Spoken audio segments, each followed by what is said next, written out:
Most people walk into life assuming the world is fair. They think effort is enough, goodness is rewarded, and truth wins automatically. But history has shown a darker truth. Those who rise are not the strongest, the kindest, or the most talented.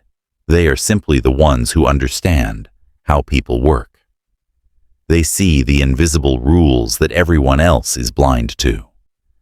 Before you can become untouchable, you must strip away the illusions that keep ordinary men weak.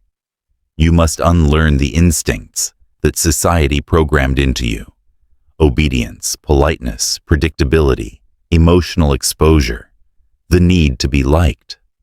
All the traps the powerful use to keep everyone else controlled. This chapter is where the old version of you dies, and the psychological foundation of a stronger, colder, more strategic self is born. How the untouchable mindset born. Power starts long before strategy. It begins as awareness, a revelation that the world is not a battlefield of truth, but a battlefield of perception. What people think you are matters more than what you are. What they feel around you defines how they act toward you. The ancient Chinese strategist Sun Tzu wrote, "Supreme excellence is breaking the enemy's resistance without fighting."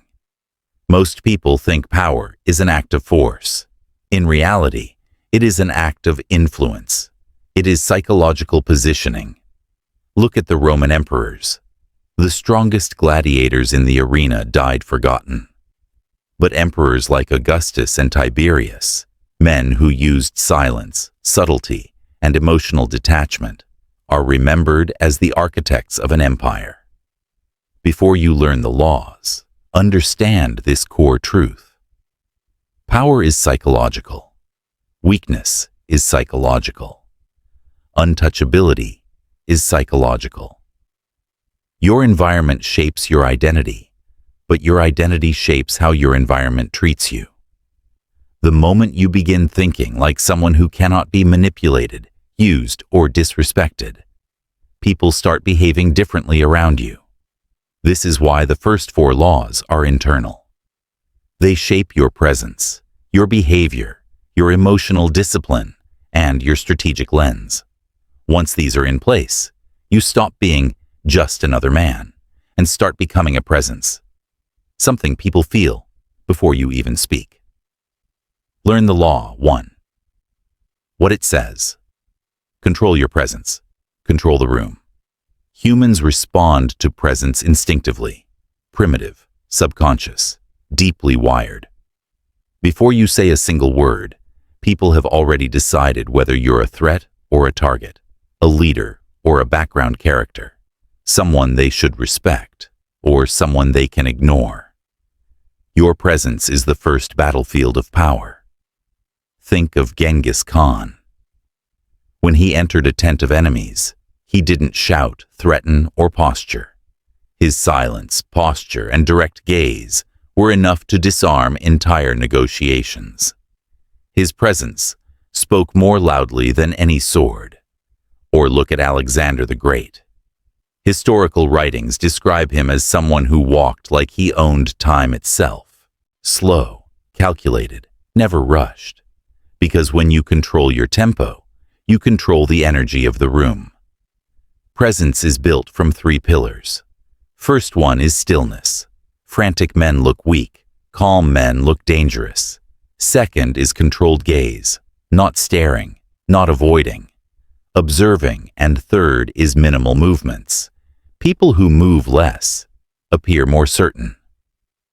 This law alone makes you untouchable in social environments, because power begins with perception. If people feel something around you, they behave differently around you. The mistake weak men make: they try to prove themselves, they try to impress, they try to win approval.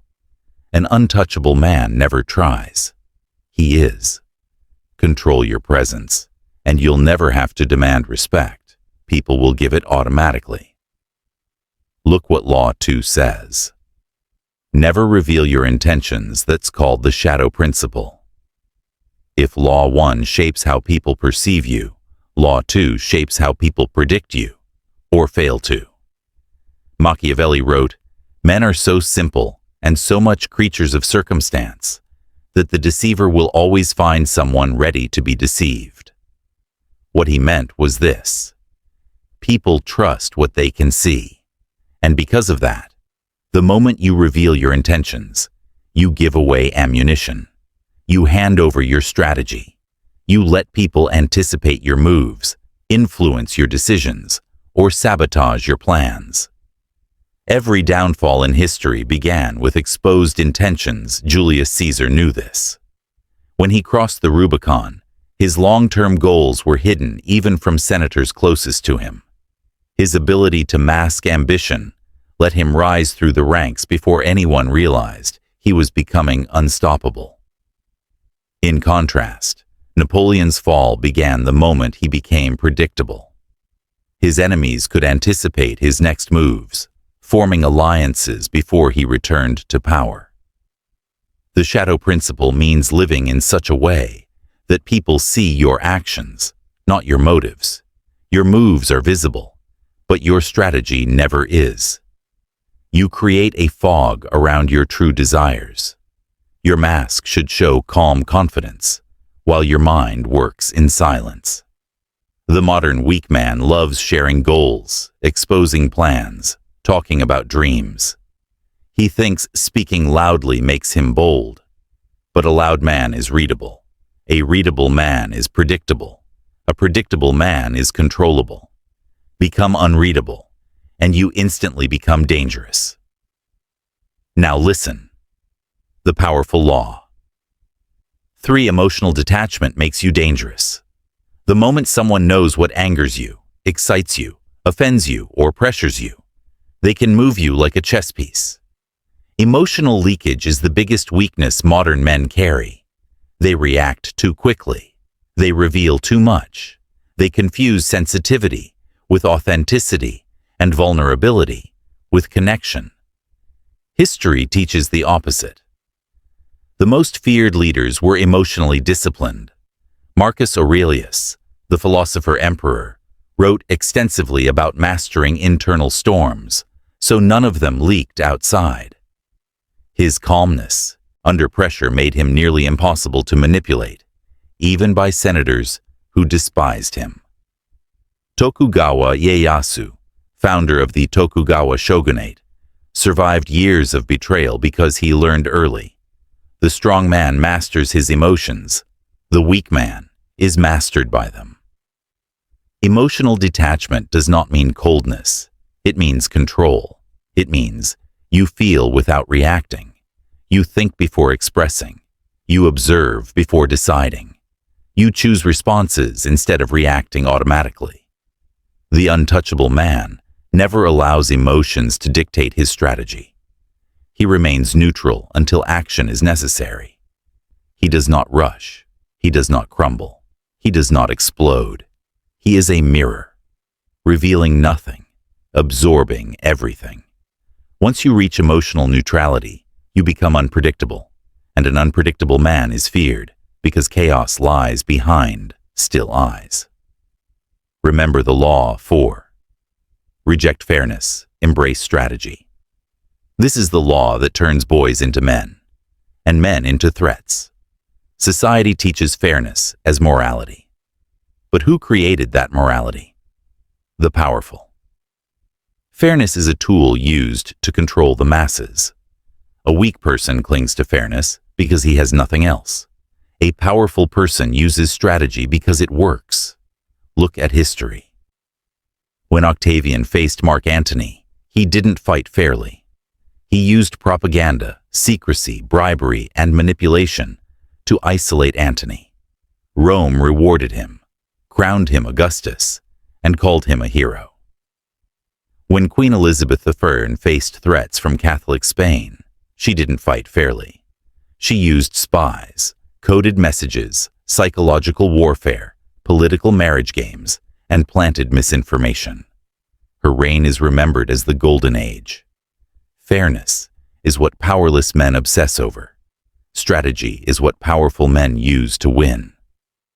To embrace this law, stop expecting the world to treat you equally. Stop believing good intentions guarantee good outcomes. Stop assuming loyalty, honesty, and respect come naturally. Instead, recognize hidden motives. Think in advantages, not emotions. Move with calculation, not impulse. Understand that people act in self-interest, not fairness. When you stop demanding fairness and start demanding results, your entire worldview shifts. You stop playing defense. You stop complaining. You stop being shocked when people betray, lie, or manipulate. You begin anticipating it. You begin preparing for it. You begin weaponizing it. This is the transition from citizen to strategist, from observer to player, from vulnerable to untouchable. By the time you finish the fourth law, the foundation is built. You control your presence. You hide your intentions. You master your emotions. You reject fairness and embrace strategy. Now you're no longer a participant in life. You're a strategist within it. Now we step into the external arena. How you influence, pressure, confuse, and outmaneuver other people without ever raising your voice or breaking a sweat. Now, I am going to reveals the 3 laws that make your presence alter decisions. Your silence create fear. Your unpredictability unsettle opponents. And your intelligence turn into a weapon that strikes without being seen. This is the chapter where your power becomes visible. Make a powerful move as shift from internal power to external control. Before men like Caesar, Ieyasu, or Suleiman conquered anything, they mastered themselves. But once they did, something predictable happened. People began reacting to them differently. Their silence had weight.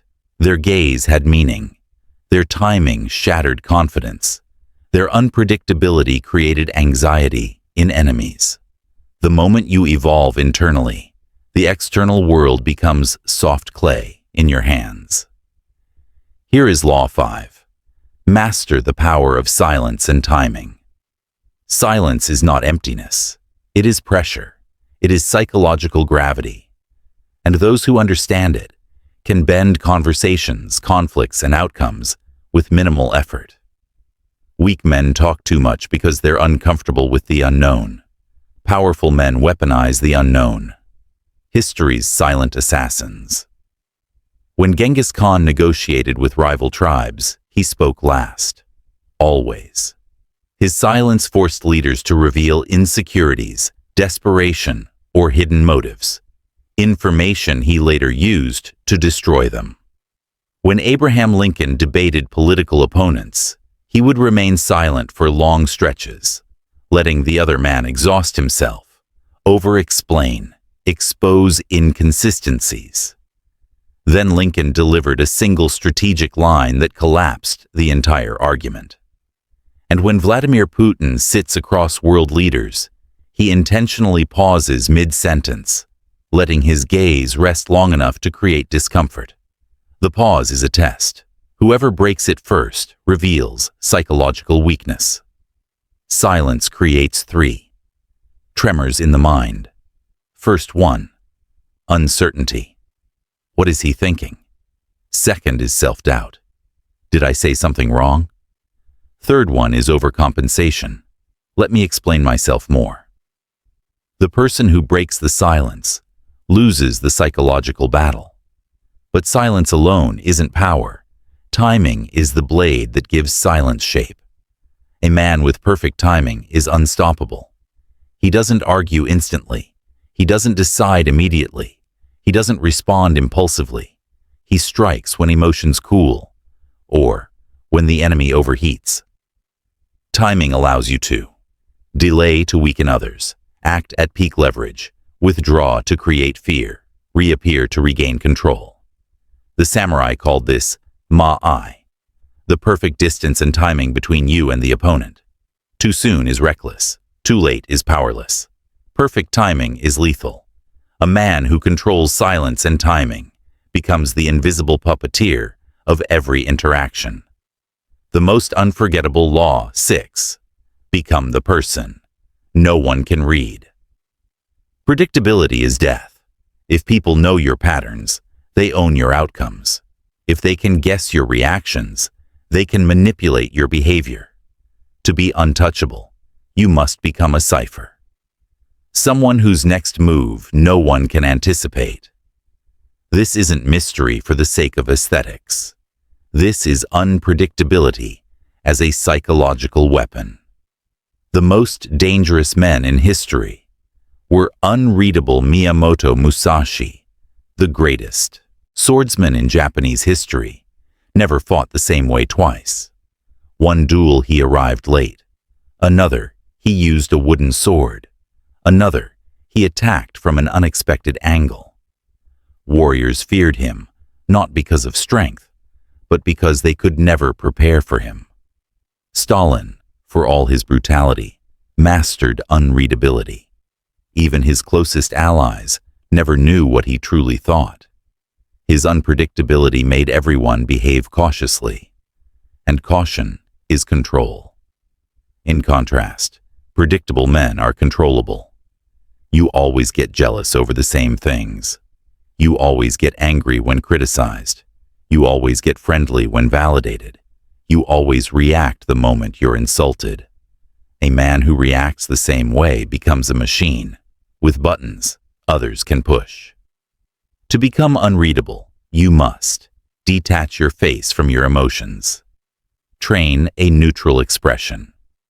Speak calmly, even when boiling. Don't show excitement instantly, and then break predictable habits like, if people expect immediate replies, delay. If people expect anger, stay silent. If people expect friendliness, become formal. After that, say less than necessary. Vagueness creates tension. Precision creates vulnerability. And at the end, control micro-expressions. The tiny eye movements, smirks, eyebrow lifts. These betray more than words. Being unreadable does not mean being cold. It means being unpredictable on purpose. When people can't read you, they project their fears, insecurities, respect, and assumptions onto you. And this projection gives you power without lifting a finger. The social law 7 is turn information into a weapon. The most dangerous men are not the strongest. They are the best informed. Information is the currency of power, and most people give it away for free without realizing it. Weak men talk. Strong men listen. Strategists extract. Every historical power figure mastered the art of covert information gathering. Elizabeth I, the Queen of Shadows. Queen Elizabeth's survival depended on intelligence networks. She built one of the most sophisticated spy systems in Europe, not to wage war, but to stay ahead of plots, alliances, and betrayals. She once said, "I keep my enemies nearer than my friends, because near enemies reveal more than distant ones." Machiavelli's view on intel. Machiavelli wrote that a prince must know people's fears, their desires, their hidden motives, their weak spots, their loyalties, and how temporary they are. This knowledge is what makes controlling them possible. Information is power, because people are predictable. Everyone leaks information. Their tone reveals their confidence. Their words reveal insecurities. Their habits reveal priorities. Their silence reveals guilt. The key is to observe quietly. Here is the answer of questions. How to turn information into a weapon. Ask small questions that look harmless. People reveal everything when they think you're not trying to extract. Let others talk about themselves. More someone explains, the more patterns they expose. Watch how they treat someone with no power. That's their real self. Notice what triggers their ego. Ego is the pressure point you can manipulate anytime. Store information. Don't use it instantly. A predictable attack is wasted information. The right moment makes it deadly. In the political world, this is called leverage. In psychology, it's called control. In the real world, it's called dominance. The man who knows more decides more. The man who observes more controls more. The man who speaks less is feared more. By now, your shift from internal power to external dominance is complete. You've learned to use silence to pressure and destabilize. Use timing to strike with precision. Erase predictability from your personality. Gather information without exposing yourself. Weaponize observation into control. You are no longer reacting to the world. You are shaping it. But there is a final evolution left. The final 3 laws do not just give you power. They give you legacy, reputation, and permanent untouchability. This is the ascent to the highest tier of psychological power. When a man first enters the world of power, he seeks tools. Later, he seeks strategies. But at the highest level, he seeks transformation. The type that rewires how people perceive him, fear him, and respond to him. These laws isn't about winning battles. It's about reaching a level where people stop choosing battles with you at all. The most awaited and life-changing Law 8 is build a reputation that works even when you're silent. Reputation is the armor you wear even when you sleep. It is the ghost version of you, the one that walks ahead of you, enters rooms before you, warns enemies to stay in line, and convinces allies to treat you with respect. A powerful reputation saves you from confrontations you never had to fight. And history proves this. Julius Caesar's reputation, conquered before his armies. Did. Before Caesar ever set foot in Gaul, the tribes had already heard the stories. He never spares rebels. His discipline is colder than iron. His vengeance is absolute. Many tribes submitted without a battle. His reputation fought for him. Reputation is the most efficient form of power. Because people behave better around you when they don't want to be on your wrong side. Your silence becomes meaningful, even threatening. Your boundaries don't need explanation, only presence. Enemies think twice. Impulsive men think 10 times. Respect becomes automatic, not negotiated. A reputation is not bragging, posting, or speaking loudly. It is created by consistency of action and clarity of consequence. Now you get the answers of your questions. How powerful men build reputation. By never lying about their limits. By being predictable only in principles, never in reactions. By following through on what they say. By not bending easily under emotional pressure. By making sure betrayal always has consequences. When people know you tolerate nonsense, they give you more. When people know you don't, they give you none. Reputation is not something you advertise. It is something people whisper about. And whispers are more powerful than speeches. Now the Law 9 save you from destruction of life, it says. Outgrow attachments, not people. The law where most men fail. Weak men cut people off emotionally because they lack strength. Powerful men outgrow emotional dependency because they have evolved beyond it. This law is not about isolating yourself. It is about liberating yourself.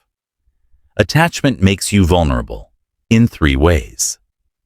First one is it makes you predictable. Second is it makes you emotionally manipulable. And third, it makes your happiness dependent on unstable variables. A man attached to approval becomes a puppet. A man attached to a relationship becomes blind. A man attached to validation becomes breakable. This doesn't mean you should not love, care, or connect. It means your emotional center must remain inside you, never in someone else's hands. Look at the historical example of Tokugawa Ieyasu's Zen-like detachment. Tokugawa Ieyasu unified Japan after centuries of war. His strategy was unusual. He avoided forming deep emotional attachments to alliances, victories, or even personal grudges. His mindset was simple. I will adapt, not attach. This detachment made him flexible, and flexibility made him undefeatable. Don't forget that lesson. Detach without becoming cold people. Misunderstand detachment as emotional numbness. That is not power. That is trauma. Real detachment is caring without clinging, loving without losing yourself, helping without draining, being present without becoming possessed, walking away without collapsing. A man who masters detachment becomes psychologically impossible to enslave. No guilt can control him. No manipulation can restrain him. No abandonment can shatter him. He becomes whole. The final and most powerful. Law 10. Learn to walk alone. There is a moment in every great man's life when he realizes no one is coming to save him. Not friends, not family, not mentors, not lovers. And when that moment arrives, most men break, but a very small group awaken. Greatness has always been a solitary path. Like these examples, Marcus Aurelius wrote his meditations alone in a war tent. Nietzsche built his philosophy alone in the mountains. Miyamoto Musashi perfected his swordsmanship alone in the wilderness. Napoleon built his strategy alone in candlelit rooms. Da Vinci dissected the human body alone at night. Every man who became untouchable had walked through long stretches of solitude, because solitude is not emptiness. It is concentration. It is alignment. It is self-creation. When you learn to walk alone, you gain 4 powers. First power is independence of mind. You stop thinking like a follower. Second power is indifference to opinions. You stop bending for social approval. Third power is clarity of purpose. Your mission becomes louder than other people's noise. And fourth power is self-sufficiency. You generate energy from within, not from validation. Alone is where the untouchable man is forged. Walking alone teaches you who you are when the world is silent. It forces you to confront your weaknesses and sharpen them. It pushes you to discover the edges of your potential. When men fear solitude, they remain dependent. When men embrace solitude, they become legends in progress. If you have reached this point, you are no longer the man you were at the start of this journey. The weak identity, gone. The fear of judgment, dissolved. The need for approval, stripped. The emotional dependency, severed. The predictability, erased. The vulnerability, fortified. You are now equipped with the foundation of power, the dominance of silence, the shield of reputation, the freedom of detachment, the clarity of solitude. These 10 laws are not rules to memorize. They are the blueprint of a transformed man, a man who no longer walks into rooms seeking validation, but one who makes the entire room adjust to his presence. From this point forward, you are no longer playing the game. You are the game, and that is what makes you untouchable.